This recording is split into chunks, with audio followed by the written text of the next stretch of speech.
we're going to go AFC East next. Do you want to pick a team first? I mean, the Patriots are there, but is there a team that picks your fancy? Or? No, we can do the New England Patriots. And look, positivity. There are a lot of reasons to be concerned about the Patriots going into this year, because there's so much conversation around the decisions they're making around coordinator, who's actually going to be running the offense. Why have they suddenly started bringing in some zone stuff, even though they've never been a zone team for almost the entire time that Bill Belichick's run that side? Is it throwing off Mac Jones?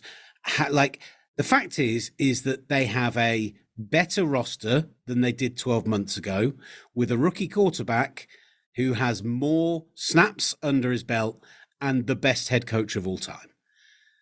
There's enough reason to be cheerful, even if the division's got harder, and even if there's all this weirdness going on with the offense. You just trust them to figure it out, don't you? You know they will.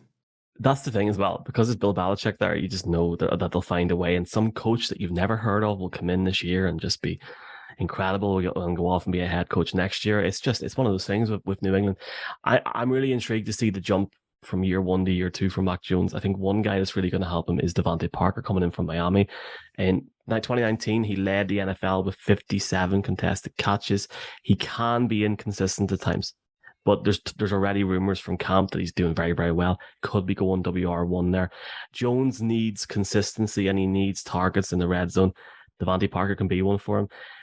I think you're right in what you're saying at the start about concerns. If this is maybe the year, and we'll talk about Miami in a minute, but this is maybe the year for different teams to make a step up because the Bills are just so good. But I will be intrigued to see if there is a jump from Mac Jones, how much of a jump is there and what is his ceiling, because it's grand that they can, it's great that they can build around him. But, this is Bill Belichick, it's New England Patriots. It has to work in the way that they have to try and build another dynasty before he goes into the sunset again. And it feels like if they don't win 3 more Super Bowls with Mac Jones, it'll be considered a failure, ridiculous. But yeah, you know what? Get over yourselves, Patriots fans. It's going to be fine. You'll figure it out. Don't worry about it. You got 10 wins last year with probably the worst Patriots team of my lifetime, and you've got faster on defense, which is the most important thing, because you were slow during those playoffs last year. A Bills game. Ugly, really ugly. Let's talk about the Bills, who their reason to be cheerful is they're going to the Super Bowl this year, based on my pick. So there we go, sorted. I think it was the production notes. I think I literally wrote Buffalo Bills, reason to be cheerful, everything. LOL, like Olympics decided. I'm biased probably as a Broncos fan, but I like bringing in Von Miller, and you can see now before I even talk about Miller, Von Miller's already trying to get Odell Beckham in. They're trying to get a whole super team going, and if they can bring in someone like Odell Beckham there, that takes them way over the edge. And if they don't win the Super Bowl in the next 18 to 24 months, like, it is probably classed as a failure, because they need to go and win it. And I guess for them, it's about beefing up that defense. They had 42 sacks last season. It was one short of being in the top 10 in the league. But if you're going to go to Kansas City and play Patrick Mahomes in that Chiefs offense, and they've got like Sky Moore and Juju now, they're going to be putting up points. So to bring in a guy like Von Miller, it's going to take them, hopefully, what they hope is to the next level. And I can't wait to see the Bills. That's a hell of a game. Will this in 3 or 4 weeks' time? Von Miller returns to Denver this weekend as well as a Buffalo Bill, so it should be interesting. I think he does. I can't imagine anyone getting a warmer reception. We're talking about a guy who was your Super Bowl MVP in the most recent Super Bowl that you won. You're gonna be fine, Broncos fans. Look. There's not much else to say about this team. It's stacked at every position. You just got to go out and prove it now. And hey, look, here's another reason to be cheerful. You'll get the ball back in overtime if that's the situation in the postseason. So you're fine. I mean, here's a reason not to be cheerful. The Highmark Blue Cross Blue Shield Stadium. What is this nonsense? Why are we dealing with this like you mentioned it earlier with the Steelers as well? Like, stop giving out your naming rights to people. Well, it's just going to be Orchard Park. That's all I'm ever calling it. And they're not moving the team. Like, I see all this talk. We'll move the team here. I mean, where are they going to move it? Like, They're not going to move the team. Just very quickly, Pretty good stadium about 7 miles north of here, mate. You got AJ Espin. I can't pronounce Espinanza's name. Ed Oliver. The defense is completely stacked. If they don't get minimum AFC Championship fourth quarter, leading with 2 or 3 minutes to go, that's a serious failure for this team this year. I think they will.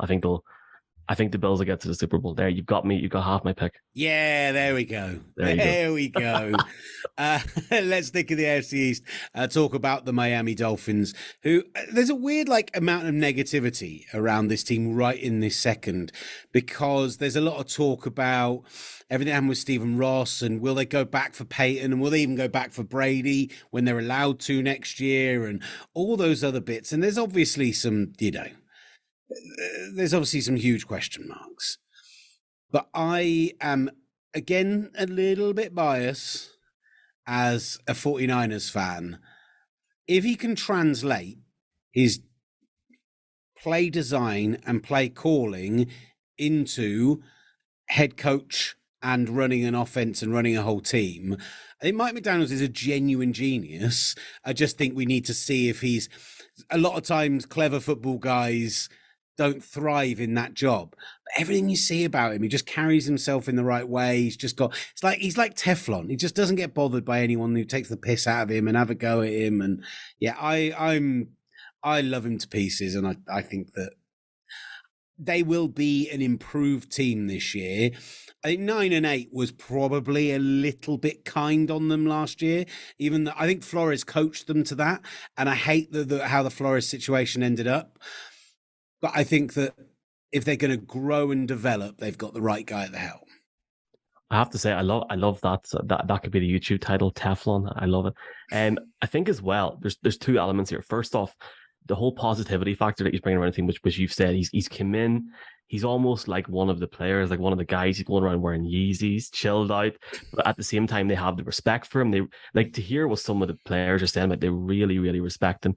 But also, he can see about bridging that gap between that real maybe lack of confidence that Tua has had, and he knows, and he's talked to Tua about times when he struggled as a coach. He literally sat. I think he sat one day. He got into like a tank or a bath, and he sat nearly in tears, thinking he let his team down. And he's tried to say, "Look, I've been there. I know how to get out of it, and this is it." If he can get Tua into like that elite mindset where there's no confidence issues, and you got Tyreek Hill there as well. I mean, this is where I think I said at the start, the AFC East is going to be spicy, but I think you got the Bills top, Dolphins second, but wild card. We've not even mentioned Tyreek Hill coming in, Jalen Waddle, who I think in a Mike McDaniel system is going to be sensational, particularly when he's got Tyreek Hill opening up options by taking up a lot of double teams, a lot of the deep stuff, opening up the middle of the field. Mike McDaniel retained the defensive staff as well, which, as we said in the magazine, pretty rare for a young head coach coming in, but they were pretty successful last year. 8th in EPA per play in 2021, despite a crap start to the season. Like, they managed that over the course of the year. I'm surprisingly high on the Dolphins. This has come as a bit of a shock to me. I didn't really realize how excited I was about the Dolphins this year. But I think they're one of the most intriguing teams in the NFL this year, and I'm big on them being good this year. It's the AFC, as we're going to hear as we get into the West, is a tough old conference to do anything in, but I see them as a playoff team this year. Yeah, and I'm with you. I think they should be looking to finish second behind the Bills. Yeah, I think wild card or just missing. But yeah, I completely agree with what you're saying. Positive times in Miami. We did talk about the Jets, but I wanted to even jump on this, Will, and say about Mike LaFleur. Obviously, Coach LaFleur and the Packers' brother. He's been given the offensive, the OC position in New York, and he's literally started a blank slate. And I feel for him that's why I sort of felt for the Jets the other night whenever Zach Wilson went down, because he had to be on the field. He had to be, he needs reps. We've seen in London last year, he's very raw and he needs to be given that time. People are arguing, well, why didn't he run out of bounds? It was a freak injury. There's nothing he could do about it, but, they've brought in guys like Elijah Moore, and it's difficult for them. However, having that young talent there, a young coaching staff. You obviously Robert Saleh there, and with Mike LaFleur as well. If it just takes more time, I would be concerned. And I know it's a positivity podcast that maybe you might not get that in that market, but they need to be given more time. They're not going to win the AFC East, okay? But they can still improve very well as a team. Could they maybe go to Foxborough and win? Yeah, I think they could. I'm here for it. Look, it is. You look at the road they're going to have to hoe, and it is tough.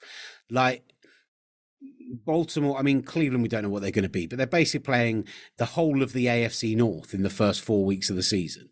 Like, we already have talked about what a tough division that is. They've got tough teams within division. Buffalo and then New England are always going to be tough. They've got to go to Green Bay. They've got to go to Denver.